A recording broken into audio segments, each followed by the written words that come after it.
नमस्कार सर्वांना. कोमल्स रेसिपीमध्ये सर्वांचं खूप खूप स्वागत आहे. आज आपण बनवणार आहोत बटाट्याची रसरशीत अशी रस्सा भाजी. चला तर मग आजच्या रेसिपीला सुरुवात करूया. इथं आपण 4 ते 5 छोटे बटाटे घेतलेत. सालं काढून घेऊया आपण त्याची. टिफिनसाठी किंवा रात्रीच्या जेवणासाठी परफेक्ट अशी रेसिपी आहे. घरगुती साहित्यात, घरगुती मसाल्यात योग्य त्या टिप्स वापरून जर आपण ही भाजी केली तर छान बनते. सालं काढून झालेले आहेत आपली. चिरून घेऊया आपण बटाटा. मोठ्या मोठ्या ठेवायच्यात फोडी बटाट्याच्या, खूप अशा लहान नाही करायच्या. सगळा बटाटा असाच चिरून घेऊया आपण. बटाटा सगळा चिरून झालाय आपला. एक एक करून आता आपण पाण्यात सोडून देऊया, जेणेकरून जो बटाटा आहे आपल्या मसाल्याची तयारी करेपर्यंत काळा पडणार नाही. पातेल्यात पाणी घेतलंय आणि त्यात आपण सगळा बटाटा टाकून देऊया. चला तर आता मसाल्याची तयारी करू आपण. इथे एक मोठा कांदा आणि एक मोठा टोमॅटो घेतले. कांदा आणि टोमॅटो आपल्याला भाजायचे, त्यामुळं कांद्याचे उभे आडवे कसेही काप करा तुम्ही.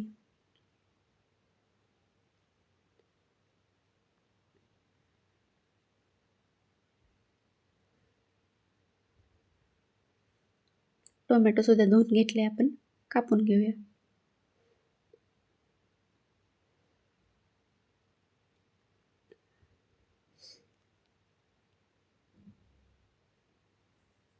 या रस्सा भाजीत आपण आता इथं थोडेसे सोडे घेतलेत, त्याच्यात पाणी टाकून आपण ते 10 ते 15 मिनिटासाठी बाजूला भिजत ठेवूया.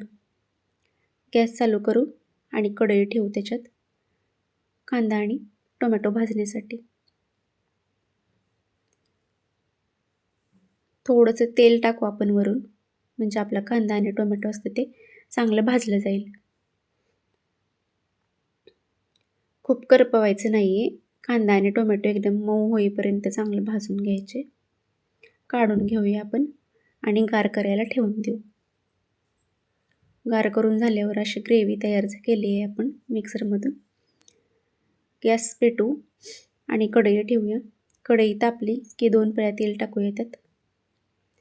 तेल तापलं की त्यात चिरलेला कांदा आपण थोडासा बाजूला ठेवला होता, तो कांदा टाकलाय. लसूण ठेचून घेतलेला तो टाकलाय त्यात. आणि आपण कांदा आणि टोमॅटोचं जे वाटण केलं होतं ते सगळं टाकूया त्यात.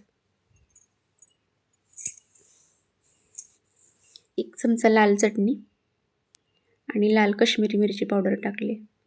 तेलात हे चांगलं भाजायचे. मसाला चांगला तेलात भाजला गेला पाहिजे. आणि हे सोडे जे आपण भिजत ठेवले होते ते 2-3 वेळा धुवून घेतलेत आणि मसाल्यात टाकून आपण ते सुद्धा भाजून घेऊया चांगले. हे बघा, अशा प्रकारे या मसाल्याला त्याच्या अंगचं तेल सुटेपर्यंत आपण चांगला मसाला भाजून घ्यायचे. आणि वरून सोडूया आपण बटाट्याच्या फोडी. बटाट्याच्या सगळ्या फोडी सोडूया आणि चांगलं हलवून घेऊया त्याला. इथं आपण पाणी गरम करायला ठेवलं होतं रस्स्यासाठी. शक्यतो गरम पाणीच टाका त्याच्यात, म्हणजे बटाटा तो लवकर शिजला जातो. खूप वेळ लागत नाही शिजायला. जेवढं पाहिजे तेवढं पाणी त्यात टाका. चवीपुरतं मीठ घालूया आणि 10 मिनटं आपण झाकण ठेवून देऊन शिजून देऊ त्याला मीडियम फ्लेमवर. हे बघा, 10 मिनिटांनी चेक करूया आपण.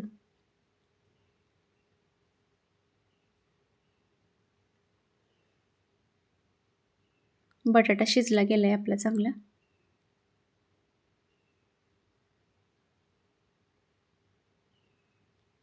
आणि तयार झालेली आहे आपली बटाट्याची रस्सा भाजी. रात्रीच्या जेवणासाठी परफेक्ट अशी रेसिपी. भाकरीसोबत किंवा चपातीसोबत खाऊ शकते. अशाच पारंपरिक आणि साध्यासुध्या रेसिपींसाठी आपल्या चॅनलला जास्तीत जास्त सबस्क्राईब करा. भेटूया पुढच्या व्हिडिओमध्ये. धन्यवाद.